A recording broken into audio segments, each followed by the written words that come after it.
Esta semana la vamos a dedicar al estudio del sistema genital.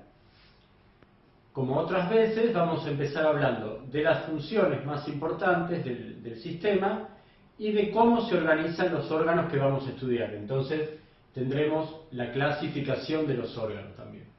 Con respecto a las funciones, hay dos funciones principales que nos van a interesar en cada sistema genital, femenino y masculino, que son la formación de gametas, que son células haploides que sirven para la reproducción, y la secreción de hormonas.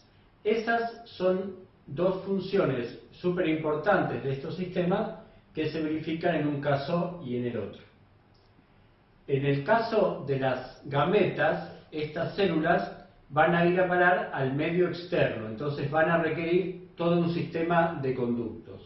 Mientras que las hormonas, como ya sabemos, no requieren conductos especiales, sino que se sirven del sistema circulatorio por el que pasan a la sangre y a través de ella se distribuyen por todo el cuerpo. Con respecto a la clasificación de los órganos, hay dos clasificaciones que son bastante típicas. La más conocida, que es bien anatómica y es la que menos nos va a interesar a nosotros, clasifica a los órganos del sistema genital en internos y externos. Los órganos externos son los que son perceptibles desde la superficie corporal y se pueden ver sin hacer ningún corte, ¿sí? Por ejemplo, la vulva en el sistema genital femenino, el pene y el escroto en el sistema genital masculino.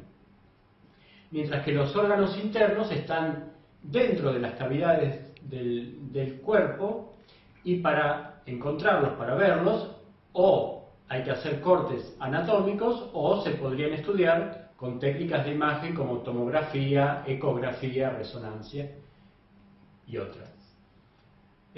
A nosotros la clasificación de órganos que nos va a interesar más es un poco más funcional y tiene que ver con que en cada sistema hay un órgano principal que es el encargado de sintetizar las hormonas y de generar las gametas, que será el ovario o el testículo, un sistema de conductos que es el que usan esas gametas para ir al medio externo, y estructuras anexas, que algunas de ellas serán, por ejemplo, glándulas. Esa va a ser la clasificación que más nos va a ocupar y la vamos a ir desarrollando para un sistema y para el otro. Además, siempre que se habla del sistema general, genital o del sexo o del género, surgen algunas preguntas que tienen que ver con distintas categorías que actualmente se encuentran en un profuso estudio. Así que estas definiciones que yo voy a comentar ahora pueden aparecer bajo distintas formas en distintos materiales y puede ser que dentro de un tiempo cambien parcial o importantemente. Entonces, por ejemplo, cuando se habla de sexo o sexo biológico, yo lo puse entre paréntesis justamente porque algunos ni siquiera entienden que no es ni siquiera necesario aclarar, nos referimos a las características del cuerpo que se forman naturalmente, ¿sí? El sexo igualmente tiene un componente genético y otro componente morfológico y fisiológico, ¿sí? Ahí las distintas formas son el sexo femenino, el sexo masculino y el intersexual, porque hay individuos cuyos órganos genitales no encajan con precisión dentro de lo que se conoce como sexo femenino o sexo masculino. Entonces, ahí tenemos esas tres categorías que son bien biológicas. Por otra parte, está la definición de género. Y esto no es para nada biológico, sino que es un constructo social, cultural, que puede ir variando de una cultura a otra, de un tiempo histórico al otro, y tiene mucho que ver con las características y oportunidades sociales, económicas que tienen las personas que se ubican en un género o en otro. Habitualmente los géneros se consideraban como solamente dos, varón y mujer, ¿sí? Y eso implicaba, por ejemplo, que desde el nacimiento o antes del nacimiento ya asignarle un género a un individuo implicaba el color de la ropa, los juguetes que iba a usar, las posibles carreras que podía estudiar o los trabajos a los que puede acceder. Bien, estas son cosas generales. Sin embargo, también uno puede hablar de las características que le caben a cada persona, a cada individuo. Entonces, ahí vamos a tener estas tres categorías que son la identidad de género, la expresión de género y la orientación sexual. Entonces, la identidad de género incluye varias categorías que pueden ser varón, mujer, no binaria, transexual, travesti y otras que puedan ir definiéndose. Eso es lo que cada persona percibe sobre sí mismo, cómo se siente, cómo se identifica. Ahora, otra cosa es cómo esa persona expresa su género y tiene que ver con el nombre, con la vestimenta, con el comportamiento. Es lo que esa persona manifiesta en su comunidad. Y otra es la orientación sexual, que no necesariamente está ligada a estas otras dos. La orientación sexual tiene que ver con la atracción que una persona tiene hacia un otro, ¿sí? Una atracción afectiva, erótica, física, y ahí podemos tener varias categorías como homosexual, bisexual, pansexual, heterosexual e incluso asexual, y pueden aparecer otras más. Nosotros vamos a trabajar en base a esta clasificación de órganos, como decíamos, y en principio lo vamos a aplicar a los dos sistemas genitales, femenino y masculino. Como dijimos, en el sistema genital femenino el órgano principal es un órgano par, que es el ovario, y en el masculino el testículo, que también es un órgano par. El sistema de conductos, que es el que lleva las gametas que se forman en el ovario hacia el medio externo, incluye a la trompa uterina o trompa de falopio, que es un órgano par, al útero, que es impar, y a la vagina, que es impar también. Mientras que en el sistema genital masculino, estas gametas van a usar un sistema de conductos que incluye al epidídimo, que viene después del testículo, al conducto deferente, al conducto eyaculador y a la uretra. Las estructuras anexas en el sistema genital femenino comprenden a la vulva y a la glándula mamaria. Fíjense que la glándula mamaria está alejada en el cuerpo, porque fíjense que la mayoría de estas estructuras se encuentran, o todas estas, el ovario, trompa, útero, vagina y vulva, en el periné o en la pelvis. Lo mismo en el sistema genital masculino, los órganos están bastante cerca uno de otro. Sin embargo, la glándula mamaria, que tiene una función en el sistema genital femenino, está en el tórax, ¿sí? Las estructuras anexas del sistema genital masculino son el escroto, el pene, la vesícula seminal, la próstata y la glándula vulvouretral. Estas tres, la vesícula seminal, la próstata y la glándula vulvouretral, que también se llama glándula de Cooper, son glándulas exócrinas.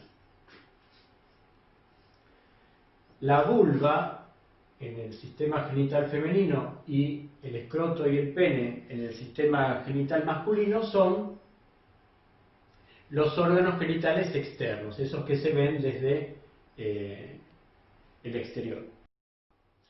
Una cuestión muy interesante que atraviesa el estudio de este sistema genital tiene que ver con el origen de los órganos, el origen de las estructuras. Y algo muy llamativo es que en el embrión se empiezan a formar ciertos órganos antes de que se expresen los genes de los cromosomas sexuales. Ustedes saben que el sexo genético queda determinado por los cromosomas sexuales. XY será masculino, XX será femenino. Ahora, ¿qué ocurre?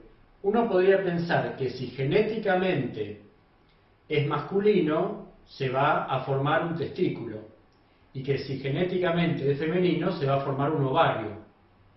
Sin embargo, lo que ocurre es que antes de que se expresen los genes de esos cromosomas, se forma una serie de órganos. Por ejemplo, una gónada única indeterminada, ¿sí? Esa estructura se forma antes que se empiecen a expresar los genes.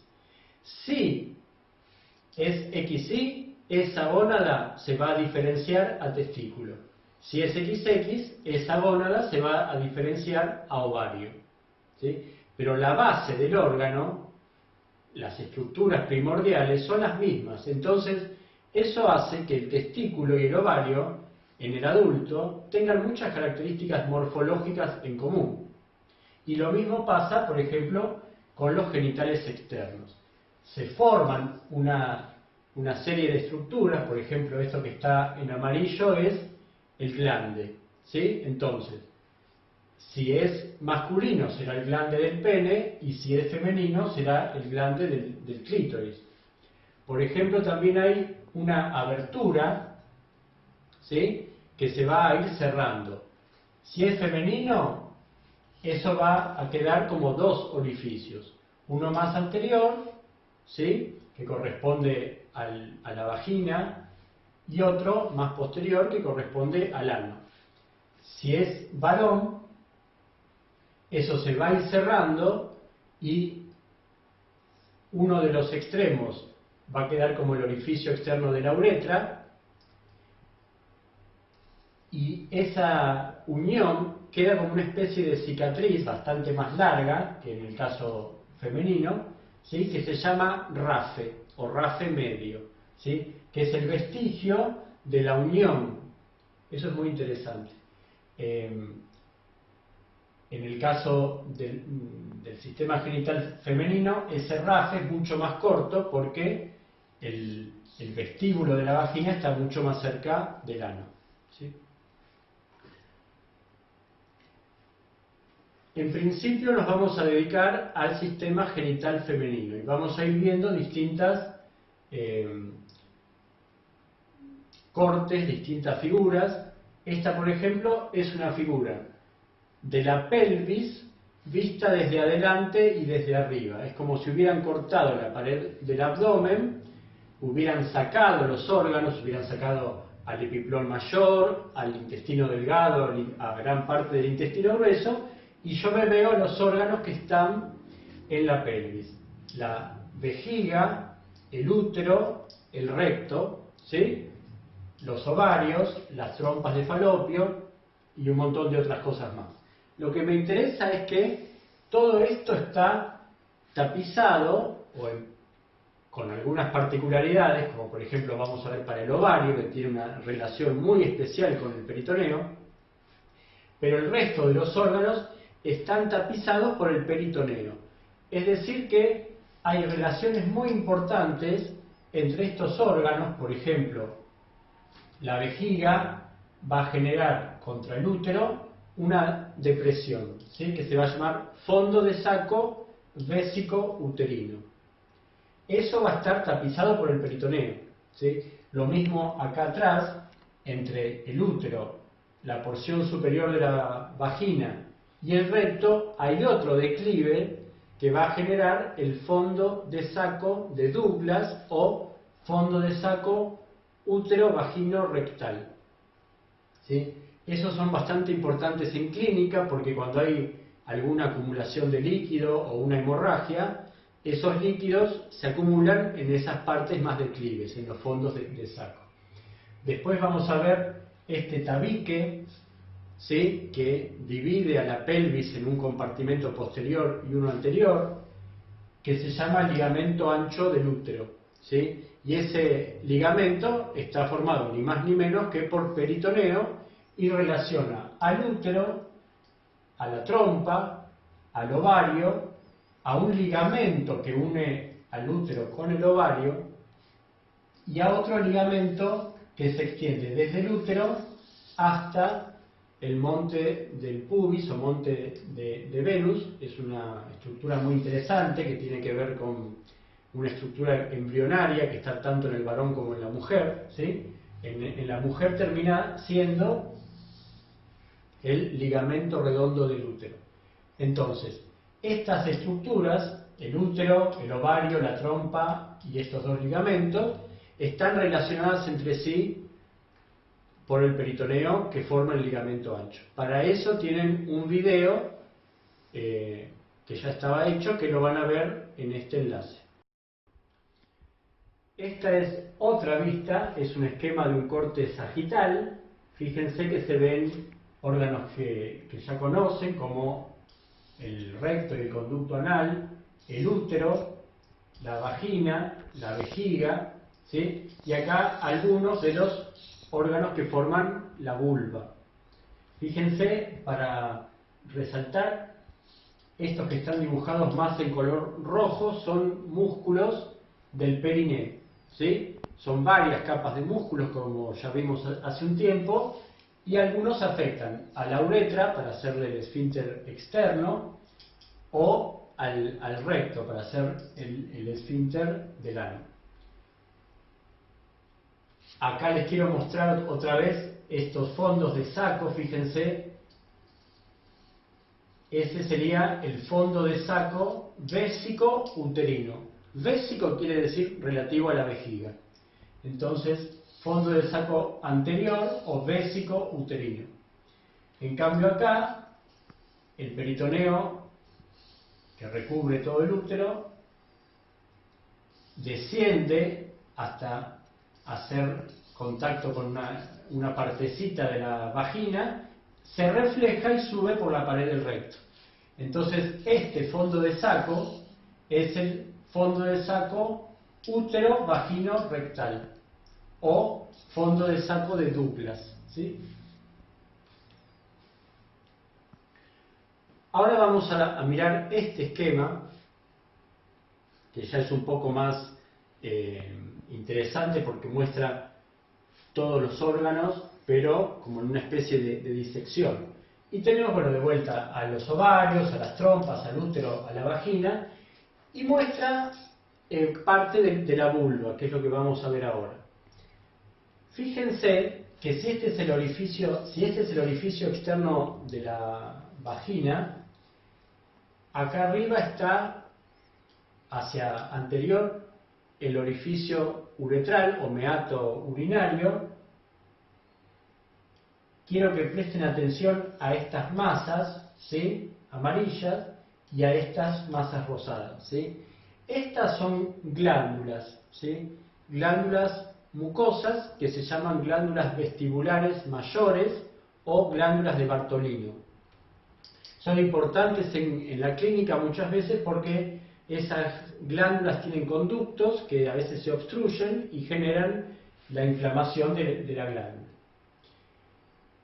Ahora quiero que hablemos de esto. Estas masas, ¿sí?, son estructuras eréctiles que se encuentran en la vulva, ¿sí? Y tengo a las que van a formar el clítoris, ¿sí?, que va a tener un cuerpo cavernoso de cada lado que se va a unir para formar el glande. Lo que se percibe externamente del clítoris es solamente el glande, pero es una estructura mucho mayor, ¿sí? Y a los lados del orificio de la vagina hay otras dos masas que se llaman bulbos vestibulares. Acá entonces hay que explicar a qué nos referimos cuando decimos que el clítoris y los bulbos vestibulares son estructuras eréctiles. Eréctil quiere decir que la estructura frente a ciertos estímulos va a cambiar de tamaño y de rigidez. Y eso le pasa a varias estructuras en el cuerpo. En el caso de los cuerpos cavernosos y el glande del clítoris y de los bulbos vestibulares, esa erección se produce por inyección de sangre. Quiere decir que frente a ciertos estímulos, durante un tiempo, a estas estructuras les llega más cantidad de sangre de la que se va. Entonces hay unas estructuras vasculares, como si fueran unas cavidades venosas, que durante un tiempo van a estar llenas de sangre. Y eso hace que estas estructuras se pongan rígidas y más grandes. ¿Estamos? Eso entonces en el sistema genital femenino se encuentra formando parte de la vulva. El pezón, que es una papila que se encuentra en la glándula mamaria, también se dice que es eréctil. Pero ahí el cambio de forma y de rigidez no se da por inyección de sangre, sino que se da por un músculo liso que se contrae. ¿Sí? Entonces el cambio de forma del pezón es una erección también, se dice que el pezón es una estructura eréctil, pero el mecanismo por el cual ocurre no tiene nada que ver con el que ocurre acá. ¿Sí? El frío, por ejemplo, hace contraer al músculo liso. Entonces, el pezón, frente a un descenso de la temperatura, va a sufrir esa erección. No tiene nada que ver con la acumulación de sangre que hay acá, o es el mismo mecanismo que en el pene. Acá tenemos un esquema de la vulva. Lo primero que vamos a decir es que las estructuras de la vulva, en la posición anatómica, no se perciben fácilmente, porque la posición anatómica es con la persona de pie, con las palmas de las manos hacia adelante. Ahora, se utiliza en general este tipo de disposición del cuerpo para estudiar las estructuras de la vulva, y la precaución que hay que tener es cómo uno las denomina. Si yo digo que esto está más arriba que esto, no estoy hablando en relación a la posición anatómica, sino que estoy hablando en relación a la imagen. Entonces, uno tiene que mirar estas fotos o dibujos o lo que sea, pero referirnos a la posición anatómica. Entonces, este que es el glande del clítoris es más anterior que el orificio vaginal. Y así lo tengo que ir mencionando. Entonces, vamos a ir nombrando a los componentes de la vulva. El más anterior es el monte del pubis o monte de Venus, que es tejido adiposo que se encuentra debajo de la piel. Después tengo también formando parte de la vulva a estos pliegues cutáneos que son los labios mayores. Los labios mayores son entonces pliegues de piel con una característica, que del lado externo del pliegue esa piel tiene pelos, pero del lado interno es lampiña. ¿Sí? Por dentro o medial de esos labios mayores se encuentran los labios menores, que también son pliegues cutáneos, pero tienen una característica, que es que la piel es lampiña. Lampiño quiere decir que no tiene pelos, ¿sí? De ambas caras del pliegue, tanto del lado medial como del lado lateral. Cuando hablamos de piel en su momento, decíamos que la piel era o gruesa o fina. La piel gruesa era la de las palmas de las manos y las plantas de los pies y la superficie correspondiente de los dedos, y el resto del cuerpo tenía piel fina. Bueno, acá empezamos a encontrar, tanto en el sistema genital femenino como masculino, sectores donde la piel tiene algunas particularidades en que no es igual a la piel fina del resto del cuerpo, como por ejemplo esto de que la piel no tenga pelos.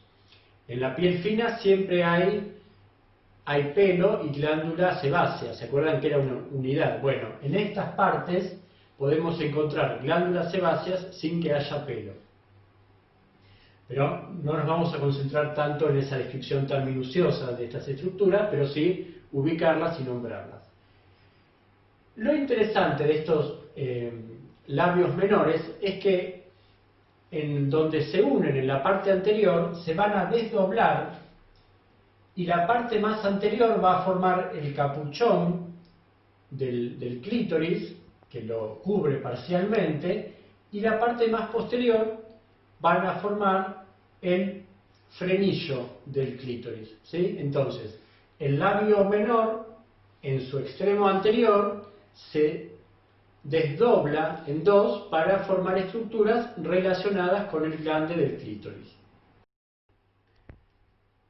Otra estructura es el vestíbulo. El vestíbulo es la entrada a algo, ¿no? Entonces, el espacio que se encuentra entre los labios menores se denomina vestíbulo.